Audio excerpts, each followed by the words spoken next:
இன்று மாவீரர் நாள். தமிழர் இன வரலாற்றில் மிகவும் மிகவும் புனிதமான ஒரு நாள். உலகெங்கிலும் பல்வேறு நாடுகளில் பரவி வாழக்கூடிய பைந்தமிழ் மக்கள் இந்த நாளை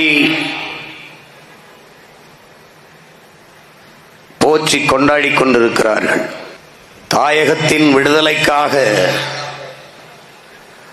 தன்னுயிரை தந்தவர்கள், நம்முடைய தாய் நிலமான தமிழீழ விடுதலைக்காக விதையாய் விழுந்து அந்த விடுதலை பயிரை ரத்தம் சிந்தி வளர்த்தவர்கள் நம்முடைய மாவீரர்கள். வீரம் என்பது ஒருவன் 100 பேரை வெட்டி வீழ்த்துவதல்ல, சுட்டுக் கொள்வதும் அல்ல. ஒருவன் தன் உயிரை கொடுத்தேனும் இன்னொரு உயிரை காப்பாற்றுவானால் அதுதான் உலகத்தில் சிறந்த வீரம். தன்னை காப்பதற்கு ஒருவன் 100 பேரை வீழ்த்தினால் அது வீரம். ஆனால் தான் பிறந்த மண்ணை காப்பதற்காக தன்னையே ஒருவன் கொடையாக தருவானேயானால் அதுதான் உலகத்திலே தலை சிறந்த மாபெரும் வீரம். அப்படிப்பட்ட வீரத்தை செய்தவர்கள் நம்முடைய மாவீரர்கள். தமிழ்நாட்டை தலை நிமிர தலைகுனிய விடமாட்டேன் என்று சொல்வார்களா? நீ எங்கிட்டு நீ நிமிர போற? குடிச்சு குடிச்சு குனிஞ்சதான் நிமிரவே இல்லை. எங்கிட்டு நீ நிமிர போற? பண்டை பெரும்புகள் உடையோமா இல்லையா? பாருக்கு வீரத்தை சொன்னோமா இல்லையா? எண்ணிசை வாய்மையால் ஆண்டோமா இல்லையா? எங்களுக்கு இங்குற்ற நரிகளால் தொல்லையாங்கிறான். பண்டை பெரும்புகள் உடையோமா இல்லையா? மறந்தாய். இந்த இனத்தை போல அறமும் வீரமும் மானமும் கொண்ட வாழ்ந்த இனம் வரலாற்றில் ஒரு இடத்துல காட்டுறார். ஒரு இடத்தில் காட்டு.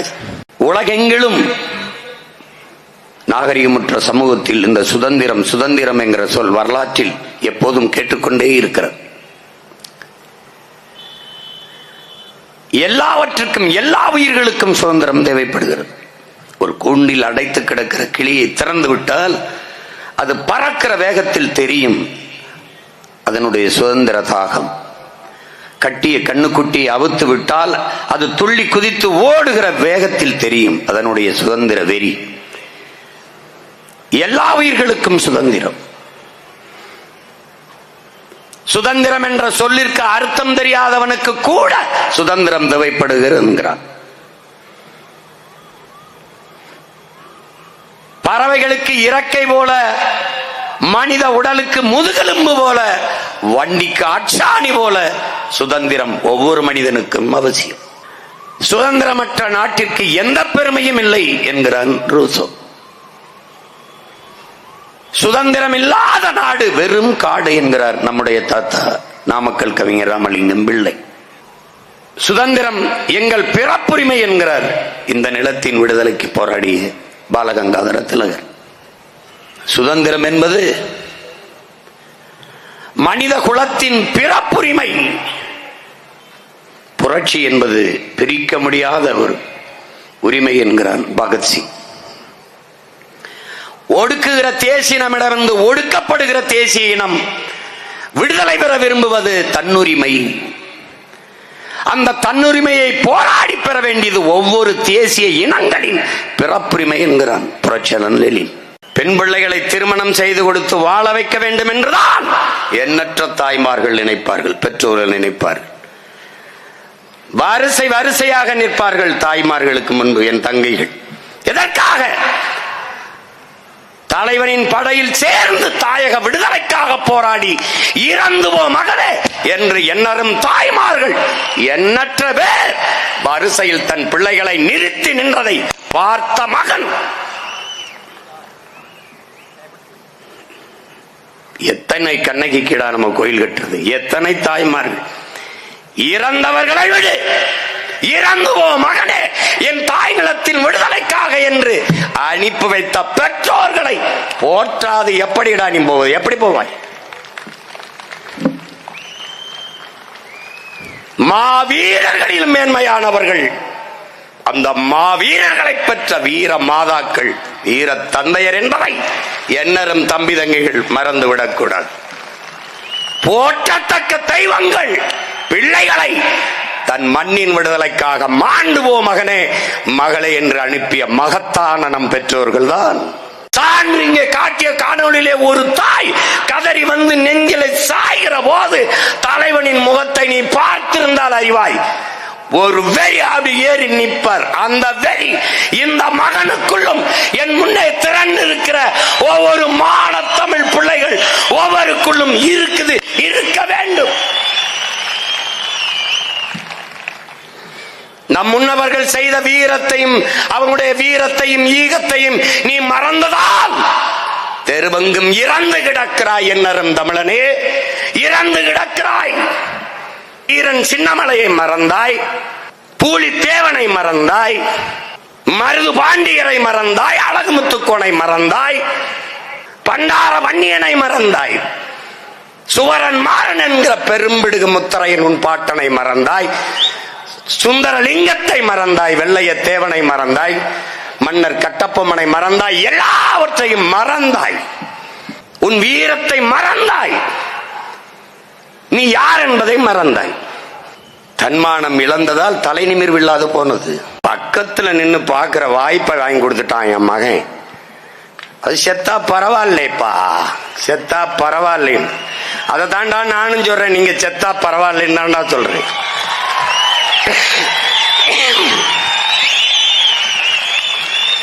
உங்களுக்காவாடா இத்தனை பேர் போராடி சத்தம்? உங்களுக்கா? எவ்வளவு ஈகங்களை செய்த இனத்தின் பிள்ளைகள் நாம். ஒரு நாள் இவன் மகன் இந்த நிலத்தில் சொல்றா, இந்த நிலத்தில் நான் பிறந்த மண் சொல்றா. நவம்பர் 26 27 தமிழ் தேசிய அரசின் அரசு விழாவாக நடக்கும்டா, நடத்தி காட்டும்டா. அன்னைக்கு உங்க சட்ட நாள், உங்க பிறந்த நாள் எல்லாம் எங்க போகுதுன்னு பாக்குறேன்டா, எங்க போகுதுன்னு பாக்குறேன். ஏன் இத்தனை ஆண்டுகள் அந்த நாள்ல பிறந்த நாள் வரல, சட்ட நாள் வரல? ஏன் வரல? எனக்கு தெரியும்டா. ஏன்? பிரபாகரன் மகன் வளர்றான்டா, நிமிர்றான்டா.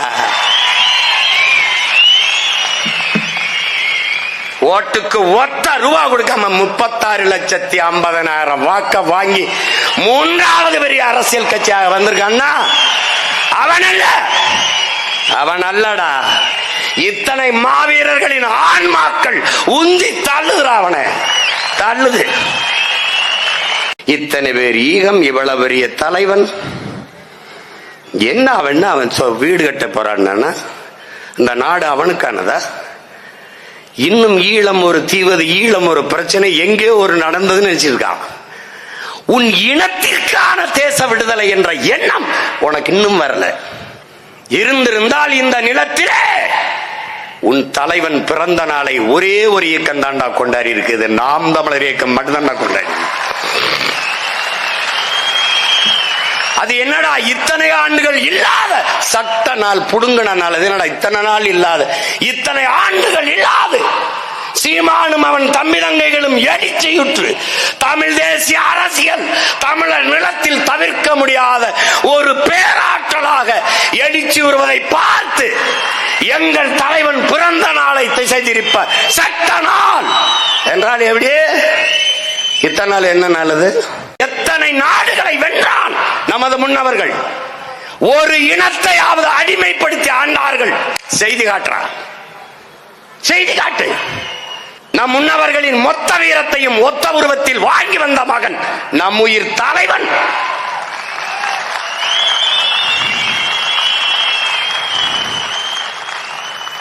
செஞ்சோலையிலே 61 குழந்தைகளை விண்வெளியில் தாக்குதல் நடத்தி கொன்றார்கள். அவரிடத்திலே விண்ணூர்தி இருந்தது. அடுத்த நொடி பலிக்கு பலி, ரத்தத்துக்கு ரத்தம் பறந்து போய் அதே பள்ளிக்கூடத்தில், சிங்களம் பள்ளிக்கூடத்தில் போட முடியுமா? முடியாது. ஏன் செய்யல? கட்டுநாயக்கா விமான தளத்தை ராணுவ விமான தளத்திலே குண்டு வீசி தகர்த்த தலைவன் பொது விமான தளத்தில் போட எவ்வளவு நேராகும் என்கிற கேள்வியை என்னரும் சொந்தங்கள் எழுப்பி பார்க்கணும். ஏன் செய்யல? அவன் உறுதியாக நின்றான். எங்களுக்கு எதிரி என் இன மக்களை கொன்று குவித்து அழிக்கிற சிங்கள ராணுவம் தானே ஒழிய சிங்கள மக்கள் இல்லை என்பதில் அவன் இறுதி வரை உறுதியாக நின்றான்.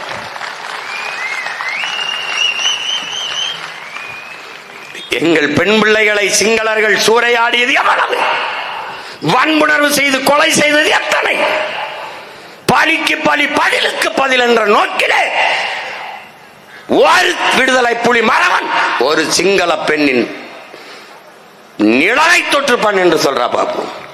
ஏன்? அறத்தின் வழி என்ற மறவர்கள் தமிழர்கள்.